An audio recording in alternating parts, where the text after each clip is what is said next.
इंदौर के आजाद नगर क्षेत्र में 7 साल की बच्ची की हत्या के दोषी दरिंदे को विशेष कोर्ट ने मृत्युदंड की सजा सुनाई है।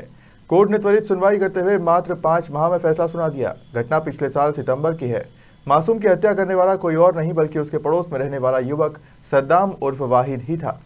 दरिंदा सद्दाम ने मासूम के शरीर पर चाकू से 15 वार किए थे और उसके हाथों की नस भी काट दी थी। कोर्ट में केस की सुनवाई के दौरान बचाव पक्ष ने सद्दाम को मानसिक विक्षिप्त बताकर कड़ी सजा नहीं देने की गुहार लगाई थी, लेकिन कोर्ट ने गंभीरतम अपराध मानकर फांसी की सजा सुनाई। आरोपी ने पुलिस पूछताछ में दुष्कर्म के इरादे से बच्ची को ले जाने और हत्या करने की बात कबूल की थी। इस घटना के बाद क्षेत्र में काफी आक्रोश छा गया था। उग्र लोगों ने आरोपी सद्दाम के घर पर पथराव भी किया था। इंदौर नगर निगम ने गिरफ्तारी के बाद उसका अवैध मकान तोड़ दिया था। रहवासियों ने दरवाजा तोड़ा तो भीतर बच्ची का शव पड़ा था। तभी आरोपी चाकू लहराते हुए वहां से भाग गया था। गिरफ्तारी के बाद मामला कोर्ट में पहुंचा तो ये तर्क दिया गया कि सद्दाम मानसिक रोगी है और वह मानसिक अस्पताल में भी भर्ती रह चुका है, लेकिन कोर्ट ने उसे सजा में कोई रियायत नहीं दी। उसे जघन्य अपराध के लिए सोमवार को फांसी की सजा सुना दी।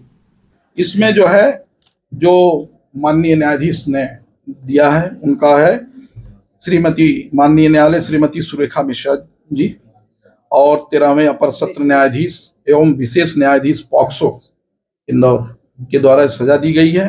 धारा 302 में मृत्युदंड की सजा दी गई है और फांसी वही होता है मृत्युदंड की सजा दी गई है और धारा 364 भादवी में आजीवन कारावास की सजा दी गई है और धारा 363 भादवी एवं 9/10 पॉक्सो एक्ट के अंतर्गत 7 वर्ष की सजा दी गई है। 342 भादवी के तहत 1 वर्ष की सजा सश्रम कारावास दी गई है और कुल 9,000 रुपए जुर्माने लगाए गए। तो बहुत कम समय में फैसला आया। क्या इसके पहले भी कोई ऐसा मामला था जो इतनी जल्दी फैसला आया? इसके पूर्व में भी फैसले आए हैं, लेकिन अब उसकी टाइम हमें याद नहीं है।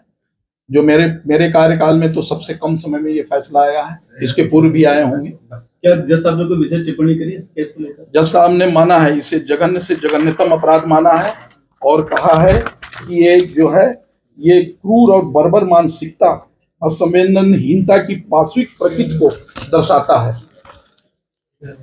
इस कारण से किसी भी प्रकार की दया संवेदनहीनता आरोपी के लिए रखना ये न्यायोचित नहीं है। जज साहब ने ये कमेंट किया है और इस अपराध की पुनरावृत्ति न हो, एग्जाम्पल सेट हो समाज में कि ऐसे अपराध के लिए कानून कभी भी दयावान नहीं रहा, न है न रहेगा। सर नाम बता दीजिए। मैं जिला अभियोजन अधिकारी इंदौर संजीव श्रीवास्तव। इसमें पैरवी मेरे द्वारा, मेरे सहयोगी वरिष्ठ एडीपीओ श्रीमती सुशीला राठौर द्वारा की गई है और इसी तरह से आगे भी प्रोसिक्यूशन अपना काम करता है। कितने दिनों में फांसी हो जाएगी? उसकी मां थी और एक इंडिपेंडेंट थे, मनोरोग विशेषज्ञ। बता रहे हैं उस चीज पे आ रहे हैं, क्रम वाइज मैं आ रहा हूँ। तो ये आपने सुन लिया, प्रोसिक्यूशन ने जो पैरवी की साक्ष्य अपना समाप्त करके प्रोसिक्यूशन साक्ष्य भी समाप्त हो गया। प्रोसिक्यूशन ने आर्गुमेंट किया। उसमें आर्गुमेंट में मेन जो सबसे बड़ी बात थी वो ये कि उसने डिफेंस ने प्ली लिया था कि ये दिमागी हालत इसकी ठीक नहीं है, उसका इलाज चला था मनोरोग का। लेकिन जो प्रोसिक्यूशन ने डिफेंस में रखा बात वो ये था सबसे महत्वपूर्ण कि अगर इसकी दिमागी हालत नहीं ठीक थी तो 2 बच्चे एक साथ थे, एक उसमें लड़का एक लड़की, लेकिन इसने लड़की को ही उठाया। केवल मारने का आशय होता तो वही मार देता, यानी कि उसका इंटेंशन था कि उस लड़की के साथ दुराचार करूं, यह साबित था। कोर्ट ने इसको कंसीडर किया और जब वो दुराचार में सफल नहीं हुआ तो उसकी हत्या कर दी। तो प्रोसिक्यूशन ने कहा कि ये rare of the rarest cases है, जघन्यतम अपराध है। ये न केवल मानवता के प्रति ईश्वरीय भी अपराध है कि एक छोटी सी बच्ची जो किसी को आहत करने की स्थिति में नहीं थी और न ही इस क्षमता में थी कि उसको आहत कर पाए, बिना रिटेलिएशन, बिना दुश्मनी, उसका किसी से कोई भाव नहीं था, सिर्फ अपनी एक दुराचारी स्वभाव या दुराचारी हवस के कारण उस बच्ची की हत्या कर दी गई। तो प्रोसिक्यूशन ने ये बात रखी कि ये केवल मानवता के प्रति और समाज के प्रति अपराध नहीं, ईश्वरीय भी अपराध है। ऐसे व्यक्ति जो जीवन किसी को दे नहीं सकता वो जीवन ले भी नहीं सकता। तो इसको भी जीने का अधिकार समाज में नहीं देना चाहिए। ये सब सारी चीजें बता दीजिए कि कितने गवाह उतरे थे, क्या एक एक करें। क्या मामला क्या था जी? अच्छा, आज एक फैसला आया है जिसमें आरोपी को मृत्यु दंड दिया गया है। उसके बारे में आपको थोड़ा समय ब्रीफ कर दूं, बाकी आप जजमेंट से लीजिएगा। दिनांक 23/9/2022 की घटना है। ये घटना सुबह 11 बजे की है।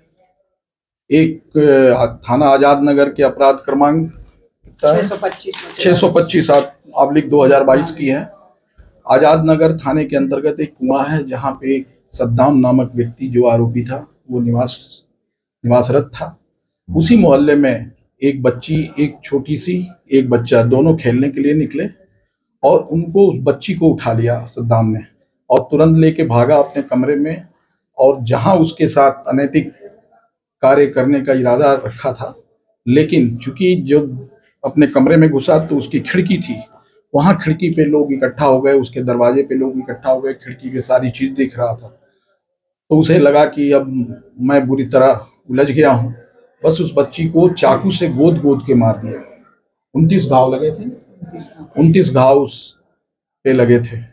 इसकी FIR दिनांक 23/9/2022 को ही हो गई और उसमें जो चालान पुलिस ने बहुत तत्परता से विवेचना की और बहुत प्रभावी ढंग से विवेचना की और चालान 7/10/2022 को प्रस्तुत कर दिया।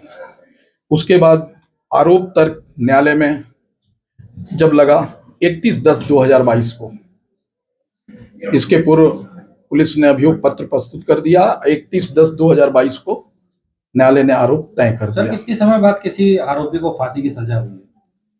लगभग 4 महीने, 3.5 माह। अभी तक के कितने समय बाद? क्योंकि इस तरह के अपराधी पहले कौन से मामले से इसके पूर्व लगभग 2 साल के बाद कोरोना के पहले मेरी पोस्टिंग जुलाई 2021 में हुई।